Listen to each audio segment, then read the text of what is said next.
Saludos jóvenes del segundo y secundaria, les habla su profesor del curso de trigonometría, Alfredo Bustesca.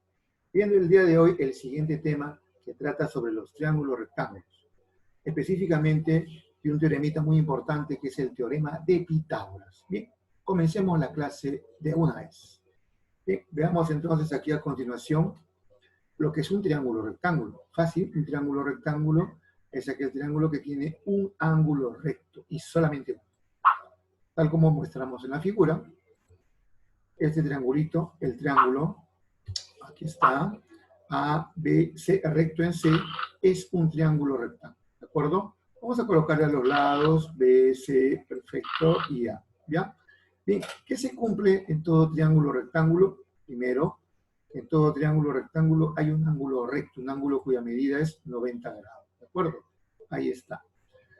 También en todo triángulo rectángulo, como en este caso observen, se llama hipotenusa al mayor lado y se llama catetos aquellos lados que forman el ángulo recto, ¿de acuerdo? Y los catetos siempre son perpendiculares. De eso nunca se olvide. Aquí también suele colocársele un cuadradito que me indica el ángulo recto. Muy bien. Ahí está, ¿de acuerdo? Bien, veamos aquí. Dos triángulos, rectángulos, propiedades. Dos propiedades de interés que ustedes deben de tener en cuenta. Primera propiedad, en un triángulo rectángulo la suma de sus ángulos agudos siempre vale 90 grados. ¿A qué me refiero? A que el angulito A, el ángulo agudo A, con el angulito B, la suma de sus medidas siempre es igual a 90 grados. Significa que estos ángulos son complementarios. Aquí está. Hablar. ¿Cuánto suman? 90 grados. No lo olvides, son complementarios. Veamos de inmediato la segunda propiedad. Esta propiedad es sobre todo más aplicable en algunos ejercicios o problemas en especiales, sobre todo en el triángulo isósceles.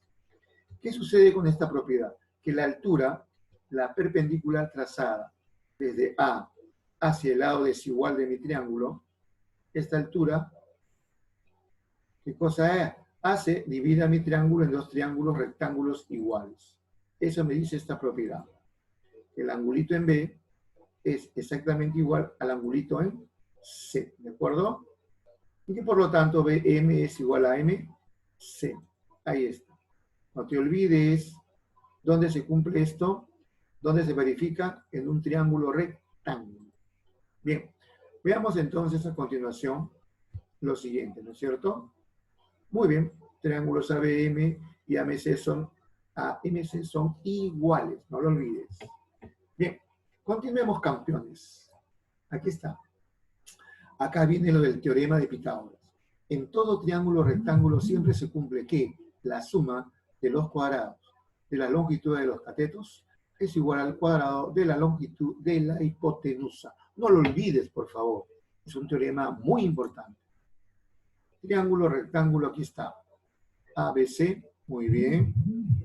Donde A y B son los catetos. C, ¿qué cosa es? La hipotenusa. ¿Qué se cumple? Que la suma de los cuadrados al cuadrado más B al cuadrado es igual a mi C al cuadrado. Esto se verifica en todo triángulo rectángulo. No lo olvides. Ahí está. Bien. Ejercicios. Veamos aplicaciones. En un triángulo rectángulo los catetos miden 5 y 12. Calcula la hipotenusa. Bueno, aquí está mi triángulo rectángulo. Los catetos valen 5 y 12. Y me piden hallar la hipotenusa. ¿Qué hacemos entonces? Aplicamos el teorema de Pitágoras. Hipotenusa al cuadrado es igual a la suma de los cuadrados de los catetos. Por lo tanto, A cuadrado es igual a 5 al cuadrado más 12 al cuadrado. Recuerda que la hipotenusa siempre está al frente del ángulo recto. Efectuando, es decir, sacando la raíz cuadrada, tendríamos entonces que la raíz cuadrada de A es la raíz de 169. Y eso vale ¿cuánto? 13 y se acabó. Segundo ejercicio, en un triángulo rectángulo, observa, los catetos miden 1 y 3 centímetros. Calcula la hipotenusa. De inmediato dibujo mi triángulo rectángulo. A la hipotenusa, que es la incógnita, le llamo A. Catetos que se conocen 1 y 3. Y en esta figura aplico Pitágoras. ¿Qué dice Pitágoras? La suma de los cuadrados, bueno, el cuadrado de la hipotenusa en este caso, es igual a la suma de los cuadrados de los catetos, campeones. Bien, efectuemos la parte operativa, reemplazo, donde vea B que le pongo 1 al cuadrado, donde vea C que le pongo 3 al cuadrado. Recuerda que 1 al cuadrado es 1 y 3 al cuadrado es 9, lo que significa que A cuadrado es igual a la raíz de 10. ¿Qué hacemos entonces? Sacamos raíz cuadrada y A es igual a raíz de 10, que ya está. A ver, siguiente ejercicio. En un triángulo rectángulo, un cateto mide 6 centímetros y la hipotenusa 10 centímetros. Calcular el valor del otro cateto. Tengo mi triángulo rectángulo. Ojo, se conoce un cateto y se conoce la hipotenusa. El otro cateto no se conoce. Y si no se conoce, le llamamos B en este caso. ¿Qué hacemos aquí? Aplico Pitágoras. Obviamente, hipotenusa al cuadrado es igual a la suma de los cuadrados de los catetos. Por lo tanto, A cuadrado, de frente una vez, de espejo, tendría que ser C cuadrado menos B cuadrado. Muy bien, efectuando operaciones tendríamos aquí que nuestro B cuadrado es igual a 10 al cuadrado menos 6 al cuadrado, ¿no? Claro, cateto al cuadrado es igual a hipotenusa al cuadrado menos el otro cateto al cuadrado.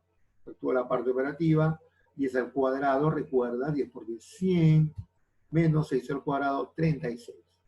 La resta, ¿cuánto me da? 64. Si B cuadrado es igual a 64, haciendo la raíz cuadrada, entonces B vale raíz cuadrada de 64, 8 y se acabó. Aquí está. Veamos aquí una de las aplicaciones, se podría decir una preguntita de eco, de nuestro triángulo rectángulo. Dice, un carpintero ha construido un marco de ventana y las dimensiones son 60 centímetros de ancho y 80 de largo. ¿Qué voy a hacer? Tengo la figura, ahí está mi carpintero que ha construido la ventana. 60 es para quién, ¿ah? El ancho, y 80 es para el largo, ¿de acuerdo? Ahí también lo voy a colocar. Listo, Calisto. Bien, me dice aquí lo siguiente. ¿Estará bien construida la diagonal? Si la diagonal mide 102 centímetros. La pregunta es simple. Me dicen, ¿estará bien construida la ventana, el marco de la ventana, si la diagonal mide 102? Es la pregunta. Bueno, ¿qué hacemos para comprobar si esto es verdadero o falso? Simplemente en este triángulo que se forma, triángulo rectángulo que se forma, al trazar la diagonal, utilizo o aplico el teorema de Pitágoras. ¿De acuerdo? Muy bien. Aquí el carpintero ha medido que la diagonal mide 102. Vamos a comprobar si esto es verdadero. Como los lados de la ventana y la diagonal forman un triángulo rectángulo, tiene que cumplirse el teorema de Pitágoras, ¿no? Que la hipotenusa al cuadrado es igual a la suma de los cuadrados de los catetos. Si no se cumple esto, lo que ha hecho el carpintero es falso. Bien, ¿qué hacemos entonces? Facilito. 60 al cuadrado más 80 al cuadrado, ya tú sabes, eso es 3600. Más 80 al cuadrado, 6400. Y la suma me da 10.000. Miren, ahora, mientras que si yo tengo 102 y lo elevo al cuadrado, eso me da 10.404. Observa, el cuadrado del mayor lado, que es la hipotenusa, es mayor que la suma de los cuadrados de los catetos. Por lo tanto, si no son iguales, esto es falso. Son distintos, por lo tanto, la ventana está mal construida. Se equivocó nuestro amigo el carpintero. Bien, cálculo de la diagonal de un cuadrado, otra aplicación de Pitágoras. Bueno, ya tú sabes que un cuadrado es aquel cuadrilátero que tiene sus 4 lados iguales. ¿Cuánto miden por dato? 7, 7, 7, 7, 7. Todo vale 7. Si me piden la diagonal, trazamos la diagonal. La diagonal que sea D. La diagonal es la hipotenusa del triángulo rectángulo, ¿cierto? De catetos que miden 7. ¿Qué voy a hacer en mi figura? Pitágoras, por lo tanto, diagonal al cuadrado es igual a la suma de los cuadrados de los catetos. Diagonal al cuadrado es igual 7 al cuadrado 49 más 7 al cuadrado 49, 98. Entonces voy a sacar raíz cuadrada, y esto es la raíz de 98, que aproximadamente es 9,9. Ahora, Si no quieres dejarlo como un decimal, también puedes hacer lo siguiente, ¿no? Esta raíz de 98 la puedes representar como la raíz de 49 por 2, y eso me daría 7 raíz de 2, ¿de acuerdo? Y de esa manera encontraríamos la solución. Son aplicaciones del teorema de Pitágoras, chicos, y eso es todo por el día. Hasta luego.